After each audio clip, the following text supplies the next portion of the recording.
Are you ready to spark a reading revolution in your community? Proven strategies and Read 20 that have transformed literacy programs in schools and in neighborhoods just like yours.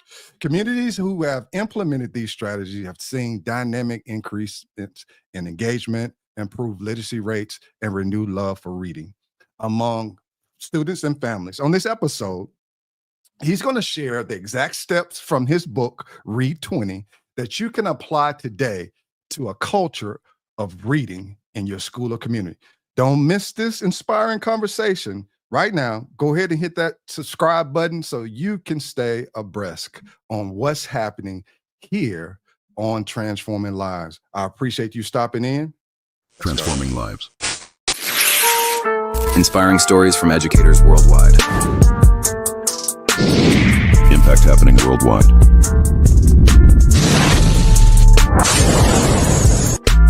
Your transformation starts here. All right, so let me go ahead and get my apologies out of the way. I just fumbled on live TV, right? But again, that's okay. We make mistakes, then we move on. I'm excited about my next guest. When we talk about literacy, it is something that is very important to the life of whoever you are, of a community. That's important. So my next guest, I'm going to bring on Dr. Wayne. And you're going to correct me when you come on. Dr. Rowe. All right. Here we go. Welcome to the stage. Correct me. Go ahead, sir. My apologies. Look, here's the crazy thing. It's Rodolfich, and it's Rodolfich, just like it's spelled. And look, man, being called anything is better than some of the things I've been called in 30 years working in education. So I appreciate when somebody calls me by any name other than some of those other names I've been called. Because, when you demand a lot, sometimes you have a little friction. Oh, right. Absolutely. That is true. And thank you for coming on the show. I've known you from being in Mississippi and what you did in Pascagoula, Gaucher. I got that right. Right. Okay. Gaucher. And the dynamic impact you had on that part of our state. So I'm honored to have you on to share more about what's happening in your life. Well, first of all, I'm going to ask the question, but I'm looking at your background. How's the weather where you are? It's beautiful all the time. I'm sitting in my backyard right now on Lake Wales, and my wife has wanted to live in Florida for the longest time, and my daughters are dancers here in Florida. I have 3 of them, and it's just a tremendous atmosphere to raise children in. Absolutely. And, I'm a little envious of that wonderful background, but that's okay. I can see it, and congratulations to you and that move. So I'm going to go ahead and start out. You've had a remarkable career in education. Can you share a bit about your journey and what inspired you to dedicate your life to improving community literacy? Well, let's talk about, if we want to go all the way back to the beginning, it's really an interesting story. I grew up working in the seafood industry on the Mississippi Gulf Coast, which meant from the time I was 15 until I was about 22 years old, I was on a shrimp boat shoveling shrimp. Every summer, my father ran seafood factories. And it was my first introduction to language barriers was whenever the Vietnamese came to America. And we had 3 Vietnamese families move into our community. And you can imagine in Mississippi, that's a real shock for both the Vietnamese and the people who live in Mississippi. But this was the primary group of people who worked in our seafood industry. And so we automatically had a language barrier that we had to overcome on both sides to make sure that the Vietnamese people were able to have great commerce in our community, which fast forwards me to when I began my educational career. When you're a coach or a teacher, more so if you're a teacher, you probably realize it at some level. But whenever you're a coach, you don't really see language barriers as an issue. So when you start talking about how are we going to help our English language population, we have to make sure that we're putting in the, PSYOP. We're getting our ESOL endorsements, that we're putting in a seal of literacy so that children who speak other languages can have a seal. So there's a lot of different areas that we're looking at, and I'm a little bit ahead of myself. But the reason I'm making that point is in where I am now in Lake Wales, Yes. We have a very high minority population. It's really not a minority population. It's the majority population.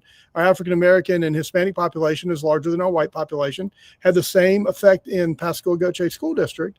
And in the Pascagoula-Gautier School District, we're able to have every school, every elementary school, middle school, academy, high school was either an A or a B. We're an A district with a 90% graduation rate. So a lot of times you get these excuses, and I got some of those excuses when I arrived in Lake Wells. I asked, why are we at 30% in biology, or why are we at, only 53% in literacy? And the first thing that people say is, oh, well, you have a population of, I said, please never use that as an excuse for why we're not achieving. We have all types of ways that we can remedy any language barrier or any issues that children have with reading. So that's kind of how Read 20 came about. My personal journey was 6 years as a teacher and coach. Then I became an assistant principal under Dr. Hank Bounds, and Dr. Hank Bounds is renowned in his success. He was the state superintendent of education, the commissioner of the IHL, and eventually the president of the University of Nebraska. So being trained by Hank Bounds was a really helpful thing for me, and having him as a mentor has been very helpful to me. And he had the same approach. We weren't going to make excuses for children not being successful. And part of doing that is making sure that we're holding everybody accountable for the role that they have within the organization in order to help our children to be successful in school. So then I became a principal at Gautier High School, and we had a remarkable event that occurred there. And I know the people that know me get tired of hearing about this, but it's never been done before. It's never been done since. When we took the state subject area test, our Algebra 1, U.S. History, and Biology 1 were all 100% pass rates with 400 mean scale scores with plus 90 proficient and advanced. And people had said, oh, you could never be successful in that school academically. You'll have a great band and athletic teams, but academically, we did that within 3 years. And again, it goes back to the same idea that we're going to find what the issues are. We're going to focus on those issues, and we're going to conquer those issues. And what I've found to be, as a superintendent, as a principal, assistant principal, coach, teacher, the number one challenge we have in America right now, and it continues to be a challenge. I actually sent a letter through Dane Maxwell to Mar-a-Lago to President Trump so that he can say, hey, folks, we need you to read 20 minutes every day with your children. You're their first teachers. And I am adamant that I'm going to get that message through to the new president. And I've tried to get that message across the boards everywhere I've ever been. And I'm going to continue on with, we have to be teaching our children to read. And reading doesn't start when they start school. Oh, no. Reading starts whenever they're born. And in my house, it's before they're born. We're reading books and playing music for our children. Right. Absolutely. This is powerful.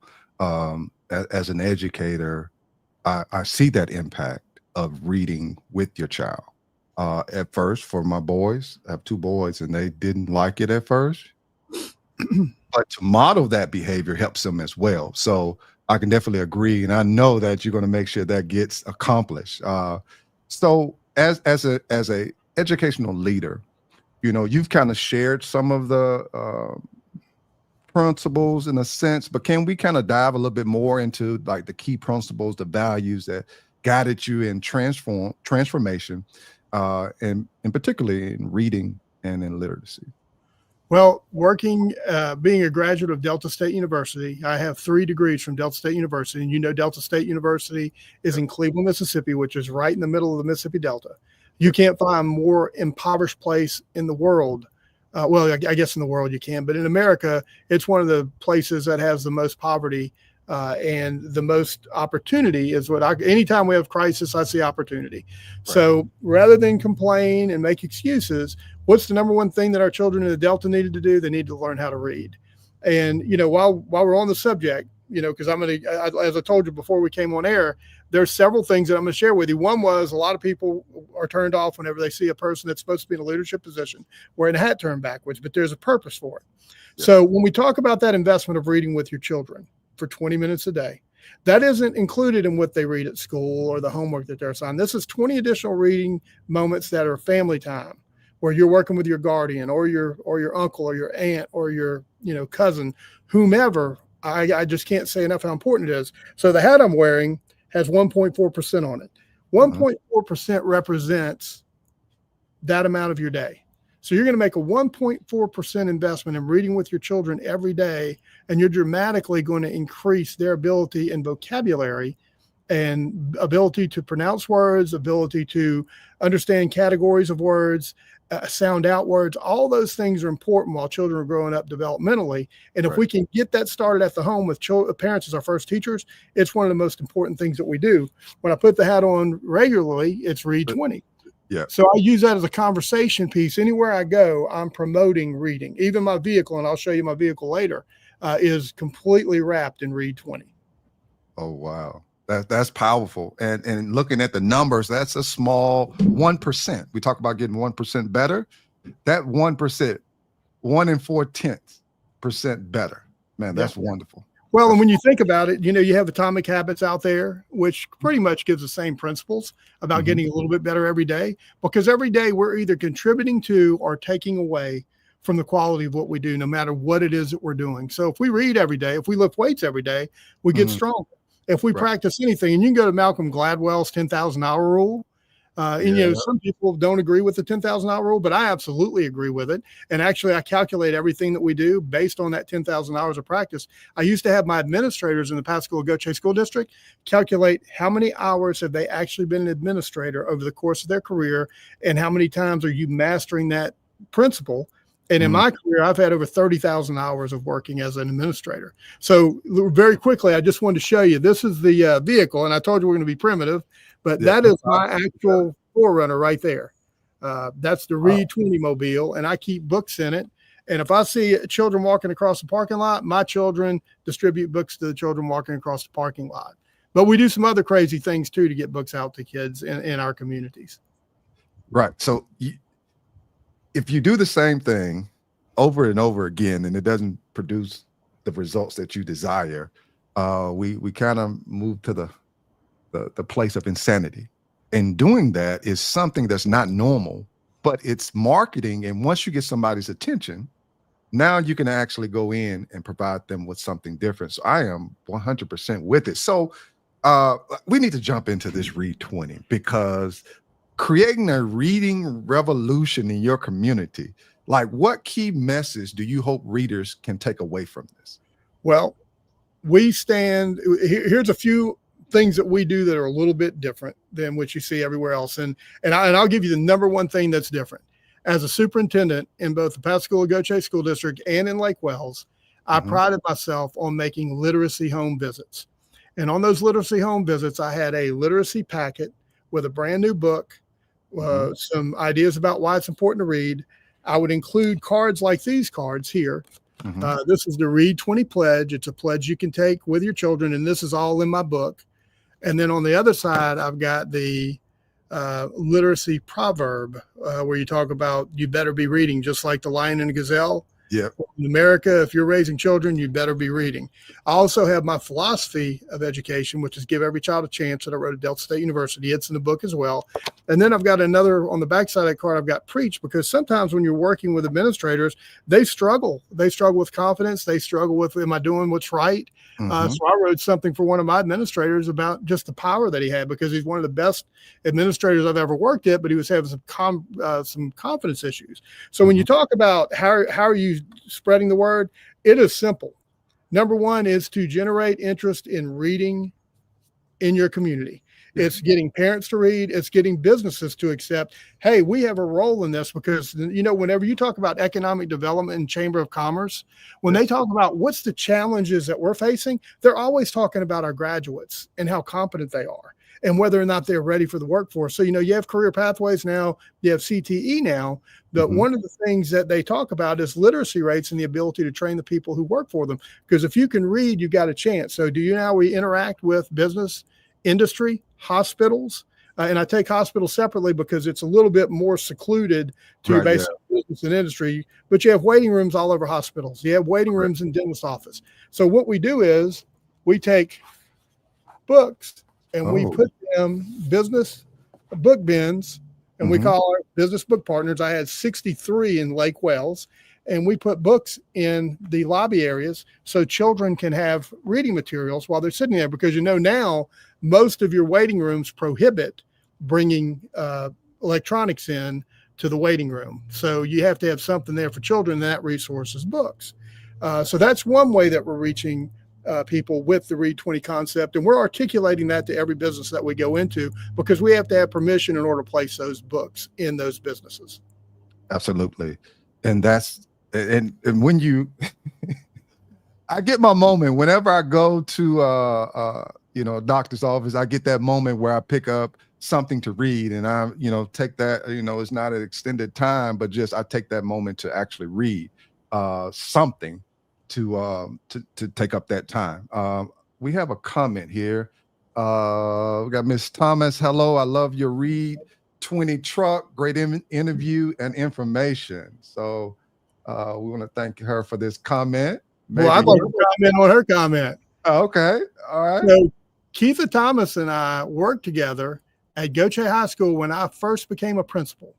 And she created a program within our school for our young ladies who were pregnant. And she would do pizza parties. She did everything she could to keep them in school and to motivate them. And it became a model program in Kids Count in 2009. That program became a model program for the state of Mississippi. So there's an event that occurred one day where we had a young lady who moved in from another school. She had not passed a state subject area test. Mm-hmm. And I was adamant that if you hadn't passed that test, you're going to pass that test. You couldn't graduate at that time without passing the test. Right. For me and this young lady are in the hallway going back and forth over and over. And there was a pizza party that day that she wasn't going to miss for tutoring. So Keitha said, we're moving the pizza party till after tutoring so you can get both things. You get the pizza and you get your tutoring. And the question was asked of me, Wayne, she's already failed the test. Why do you care if she passes it? Because that's a milestone. Graduation's a milestone. Right, yeah, it is. And this young lady needs to graduate more than anyone. And so having the heart, and I will say this about everywhere I've ever worked, I have had some tremendous people that have worked with me and have remained friends with them throughout the years. And there's a great love and respect for all of us in education. But our objective, Keitha and I, was to not let one child miss the opportunity to graduate from school. Right. Oh, that's powerful. I'm glad this connection happened. Right. So there is okay, here we go. All right. We got a conversation going on. Well, she knows I love her. She's one of my dearest friends, and she's my main connector. She keeps me and my other friends from falling out because she's like, this is just business. Everybody's going to be accountable with him because it's true. It's because we have so little time. And what I talk about in my book, I actually break time down. And when you're in that 20 to 40 range, you don't value time as much as you do when you're 40 to 60 because you're on the back half of your life. And when you start thinking about how did I squander that time? If you're a 20-year-old athlete, and I played college football at Delta State and the Gulf Coast, but if you do not invest the amount of time in your craft and you're not as good as you think you could have been, you live with regret. I've had dreams where I woke up and I'm in the dressing room getting dressed for a game at Delta State thinking I have eligibility left. And you think about every moment that you squandered whenever you squandered your time. And that's why I tell everyone, make the most of every minute of your day. Make the contribution to where whatever you do, you're going to be the best at what you do. But the only way to achieve that is through the investment of time. And I'm going to share one other thing with you. So I talked to you about the business book partners. Right. So another way that we reach out to families in both Lake Wells, and I'll give you the background on Pascagoula Goche School District. I was not a fan of the third grade reading gate whenever it first came out. I felt like children at that age, and I had some backup from some of the literary organizations across the world. But whenever the legislature said we are going to require a third grade reading gate, I said we have to change our approach. We have to get parents personally involved in this at a higher level than we've ever done before, because I don't want one child not to be able to pass the third grade reading gate. Right. So when I talk about doing literacy home visits and taking the packets out to the homes, every school would prepare a list of 30 names of children. And back when I was in Pascagoula Goche School District, every third grader who was struggling with school, we would have them on a list. We'd make an Excel spreadsheet. We'd put their name on the list. And then I and my law enforcement people who navigated for me, because they efficiently got me around town, we went to every home of every child who was struggling with reading, and we brought a reading packet to the home, and we asked the parent, what more can we do to help your child to be successful in school? We had zero negative interactions. Parents were glad that somebody cared enough to show up and check on them. They especially were happy that the superintendent was willing to do that. Right. And in Pascagoula, I had 10 elementary schools at the time. Ooh. So we were on the road a lot. And I'm going to show you another visual of this. And guys, I apologize for my primitive reporting. Okay. This is just one example. You can see the thickness of it. This spans about 20 yards, 12-point font. but this is the list where I kept track of every home we visited, whether we made a connection, if I left a message, and what the connection was. In Mississippi, I hit between 70 and 80%. Over the course of my career, I've made over 4,500 literacy home visits as a superintendent. Basically 2,100 in Florida and 2,500 in Mississippi. So going to that home, asking parents what more we can do, providing a book for every child. And there was excitement whenever children saw my Read 20 mobile in Lake Wells. Children would come flocking to that Read 20 to get a book, and they knew it was all about reading. And you could ask any child in either community how many minutes you're supposed to read extra a day, and the children would tell you 20 minutes extra every day. And people say, well, isn't it dangerous to go out? I wouldn't advise, and I have to give this out, and it's in the book as well. I wouldn't advise anyone go out, number one, by themselves. Right. Yeah. Whenever you're going into any community, regardless, and I've walked into a community where a guy's got an AR-15 strapped on his back in an apartment complex walking around. I've walked into complexes where people are cooking crack under a stairwell. Everybody in those communities, I was there so much, they knew I was the guy bringing books to children.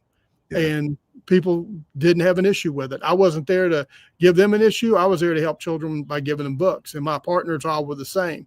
And I've had a great group of law enforcement people that I've worked with over the years. And here in Lake Wells, I had Julio Aceveda, Dr. Julio Aceveda, who was my right-hand man and did all the home visits with us. And the great thing with Julio was he was able to translate whenever we had conversations there.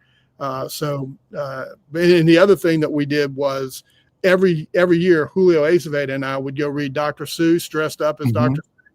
Seuss and read to 2,000 or 3,000 elementary children in their classrooms. And we would read both books in Spanish and in English. Oh man, that's powerful.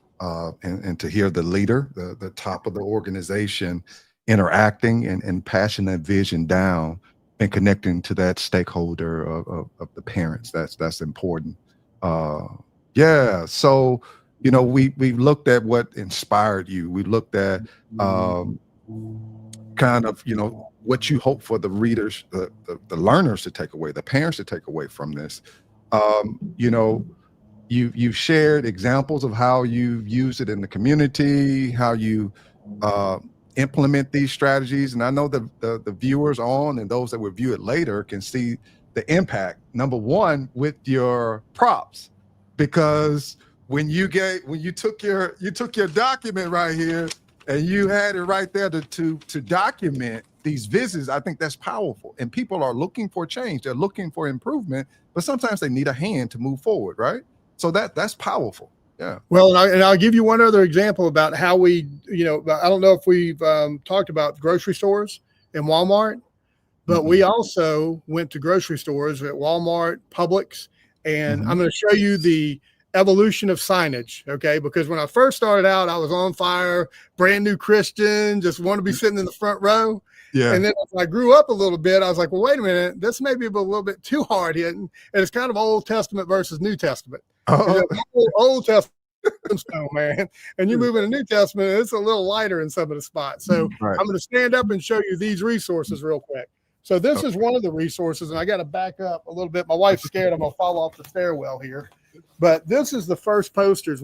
All of our administrators would stand in front of Jerry Lee's and Walmart, where the end of literacy is near. Please read with your child 20 minutes every day. And the end of literacy, that's kind of like end of the world's coming. Right. Yeah, I see it. Our children, that's where we're going. This is a little bit more challenging. If you can read this sign, you can read with your child. Please read 20 minutes every day. So that's the old Wayne. And I save those posters, but I love getting out. And if you can imagine 20 administrators standing in front of a grocery store wearing these signs and handing out books while we're doing it, because we gave books away at that as well. So these are the new signs here. Please read with your child 20 minutes every day. And then I've got the Read 20 pledge, which says, I pledge to read with my child 20 minutes every day before they can read. And then it goes on to talk about all the dimensions. And it says my 1.4% daily pledge. So we would stand in front of grocery stores. We'd stand in front of Walmarts, and we tried to share the benefits of reading with parents as they came in. And actually the media really helped me in Mississippi because they came out and did multiple stories while we were standing out in the community. And they actually did an editorial on WLOX that reached thousands of people, where in the summertime, I would go stand in front of grocery stores on my lunch hour with these signs on and give books away to children with some of my team members. So my thing is getting the word out, marketing the importance of literacy. Yeah. When you start talking about, well, Wayne, what do you do inside the school? Well, inside the school, literacy is embedded in every subject area. So we're going to have a 10-minute reading session. Even in basketball, football, all those sports, Right. I've got a picture of the tennis team reading at their tennis practice here in Lake Wells. In Mississippi at Goche High School, my basketball coach would start basketball practice with a book in one hand, dribbling with the other hand for the first 10 minutes of that night. Right. And so we're reading at that time because we're stressing the importance of reading. I've got pictures of our football team in full uniform reading books. And we stress that extra time in there. But when you talk about what are the main things that you do, the first thing you have to do as a school leader is you have to make sure that all the resources that children should be receiving are available to them and that those are being done with fidelity. And I'll give you an example. We brought Orton Gillingham into Lake Wells to make sure that we were helping our special ed students, but not only our exceptional students, but other students who are struggling with reading. We brought in and trained Orton Gillingham. We brought in sheltered instructional observation protocol, and Dr. Julio Aceveda trained every teacher in the district on that. In the state of Florida, you have to obtain a reading endorsement in order to be a certified teacher in multiple subject areas. So we set out a plan, and Stacy Paget trained everybody in the district on getting that certificate. And I also sat in those after school classes and received my reading endorsement for the state of Florida, because if I'm going to ask my teachers to do it, I'm going to do the same thing I'm asking them to do. Yeah. And I just think that's very important. But the other thing is I'm adding value to me if I can add a reading endorsement. And I was working on getting my ESOL endorsement as well, but I did not complete that one. But I plan to go back and finish that one, because that's another endorsement that's required in the state of Florida. And that helps us with our Spanish speaking students. Right. Absolutely. So you have another individual, Darius Wilson. All right. Discussing. Yeah. Well, on the very first day of school, I had a tradition as superintendent. When I was in Mississippi, I went to 550 classrooms on the first day of school. 17 schools, and I welcomed every child and teacher back to school. I would go door to door, and I would say, "Hey guys, I'm Dr. Rodolfich. Just want to say welcome back, and I hope you have a great school year." And sometimes say, make sure you're reading. And then I'd go to the next class, and I'd have different people that would try to go with me. And then Darius also, and he's a city commissioner in Moss Point as well, and he was one of our law enforcement people, that he and I were out on a trip one day, and we're making these home visits. And I said, this is just, and he's he has a ministry background. And I'm like, this is just like ministry, man. We're out giving the good word, but we're giving the good word about education and reading with our children. So he's a dynamic leader in the Moss Point community, but he's also a major asset to the Pascagoula Goche School District. All right. Well, thank you, sir, Mr. Wilson, for joining and making that comment. So, you began to highlight Read 20. Can we share some of the challenges that, the community faced, that you faced in the community, and how you still move forward, even though those challenges were there? Well, I have had to deal with politics everywhere that I've been. Yeah. And I've been a marked man at different times, and people have used different, issues to try to generate problems for me. And the way I respond to it is I am kid-centered. And I'll give you an example here. And that's something that no one really knows. Since my wife and I and my 4 children moved to Lake Wells, Florida, I've invested $20,000 of my own money in order to improve literacy in Lake Wells, Florida. I bought T-shirts that we have sent all over the world, all over the United States of America, to different communities. And in my book, you can see some of those pictures. I have one picture with one of my former principal, Al Sparkman. He is at the Little Bighorn in 30-degree weather, wearing a short sleeve Read 20 Lake Wells shirt to encourage people to read. And Little Bighorn is one of my favorite places. He's reading Nathaniel Philbrick's book, The Last Stand, while he's there. So we built this huge marketing campaign. And the way I built that was we traveled 100,000 miles around the country. I have a picture from Kenya, from Japan, from Paris, all these different people wearing Read 20 shirts. And we traveled 100,000 miles with these shirts. And the whole point was to come back to an opening of school convocation and to say, guys, last year we traveled 100,000 miles with these shirts. We have 20 square miles and we've got 500 people in this room that can spread the word of literacy. And we need to make sure that we're making that focus, because now we're going to move away from the world and other states, and we're going to totally focus on this community. And that's the purpose of the shirts. Every employee in the district received a Read 20 shirt. So we wanted to make sure that we're embedding that. The signs I showed you earlier, every single classroom had these Read 20 signs in the classrooms. So everybody had it as part of their culture and part of the new culture of the system. Oh, absolutely. That's powerful.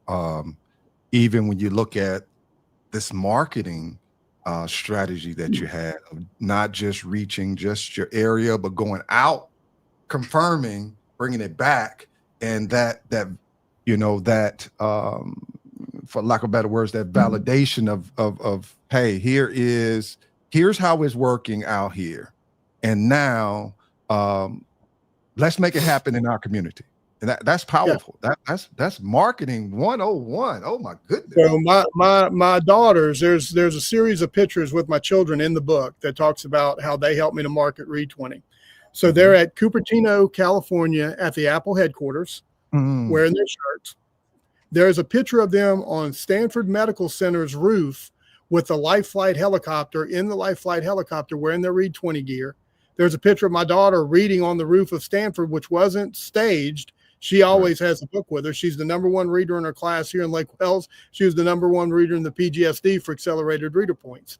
So, she's a 600, 700 point child in AR. And the other thing that we built here, and this is a cool incentive program for elementary schools, if you can find the funding, and you can actually find any type of funding for it. But we did what's called the Read 2600. And the Read 2600 is where if you are a kindergarten through second grader and you get 50 AR points, then you get a $10 bill.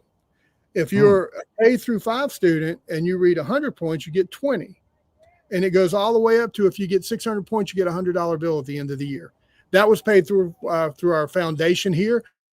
Cool thing, by grade level, we had 4 elementary schools. And each grade level, the top reader on AR in each grade level got a Read 20 racing jacket that was custom made with their name embroidered on the front of it. And that was something that the children really appreciated as a reward. Oh, that. But that's book, and what I've tried to encourage people to do, get the book and do a book study, because what are all these ideas? Every single idea that I've pitched to you, you've heard or seen something about that somewhere before. Right. But within the book, every single process is in this book. And I wrote the book so simply, and I'm going to show you the index. You don't have to read a full chapter to get the information. It is by page, the different. So if you want a specific detail on how you do it, you go to the specific page, and I've laid that out through a 4-page table of contents. That way it's simple for the reader, because with technology, you just point and click. Right. But with the book, it's a little different. So now I've set that up. So all you have to do is go to that table of contents, but you can also get the book online. But my point is, I'm trying to spread the word about the importance of reading, and it's not a new message, but I think it's a message that's overlooked so many times because we're so connected to technology, and we can use this program, and all those programs are good with fidelity. Right. But there's nothing more important than a child being able to read when they start school, and then read proficiently by 3rd grade as a predictor of so many other things in their life. Absolutely. So this is powerful because even though my background is mathematics, I understand the importance of literacy because it impacts mathematics as well. So, you being from Delta State, you've shared just such a powerful a message, drive revolution. So I think you're familiar with the 2-minute warning, right? Right. So I'm gonna go ahead and hit the home. You have the floor. I'm gonna step out of the way. You have the floor to kind of share. You shared a lot, but if listeners want to have an immediate impact on their communities using these principles from Read 20, what are these three practical steps they can take today? You have the floor. Okay. Number one, if you look here, if you friend me on Facebook or on LinkedIn, I do a newsletter that I do, done 18 of them so far this year. And it breaks down different things that you can do with your children as far as reading goes, and different organizations that we work with reading. There's another concept that we didn't get to discuss, which is building biomes. And so you want to talk about a great vocabulary builder for parents at home. If you look, and I'm sorry that these are not super easy to see, but my children and I have built biomes with different animals since they were 2 or 3 years old. They paint the biomes, they build all the implements that go with it, and then we buy like animals and they identify. So they're a constant vocabulary lesson. The other thing that I didn't mention is put a family interactive center. We had the first Excel by 5 toy library on the Mississippi Gulf Coast, actually the second in the state. But we had the first family interactive center, Aaron Jones Family Interactive Center, that had 17 themed rooms where children could go in these different playrooms. There's a wetlands room, there's a technology room, there's a planetarium, there's a flight simulation room, there's a grocery store, a bank, a fire station. All those rooms have vocabulary embedded in them. Children are learning without even knowing. We would do Super Saturdays on Saturday. We did, over a course of about 10 years, we had 50,000 people attend Super Saturdays. These are families coming and learning about different career pathways, learning in all these different rooms and playing. And the whole time they're there, they're building their vocabulary while they're having fun. So I would say, number one, read with your children before they're born, and then every single day, make that part of your life. Number two, make sure that the schools that your children attend, that they're getting the accommodations that they need, regardless of what they are, and make sure you know who's responsible for giving those accommodations to children. And number three, as a parent, please make sure that you are advocating for the school your child goes to, but you're holding that school accountable for the work that they're supposed to be doing for all children, because it is very important that our public schools, it is the greatest delivery system on the planet for giving children education, and we need to make sure children are getting a great education in every school that they attend. Absolutely. You have added value. Thank you so much for sharing just from the beginning. And I'm excited for you and the direction it's going and the impact that you're having. You've had on the Mississippi Gulf Coast, in Florida, and even in the world.